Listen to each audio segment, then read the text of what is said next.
National Weather Service in North Platte has issued a severe thunderstorm warning for east central Cherry County in north central Nebraska until 3:30 p.m. Central Daylight Time.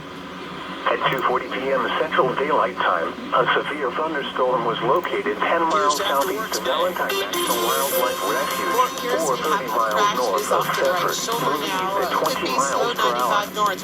Expected hazards include ping-pong ball-size hail. This is a radar-indicated threat. Impact, people and animals outdoors will be injured. Expect damage to roofs, sidings, windows, and vehicles. Locations impacted include Highway 83 crossing Goose Creek. This includes Highway 83 between mile markers 173 and 184. For your protection, move to an interior room on the lowest floor of a building. Repeating, a severe thunderstorm warning has been issued until 3:30 p.m. Central Daylight Time for the following county: Cherry, Nebraska.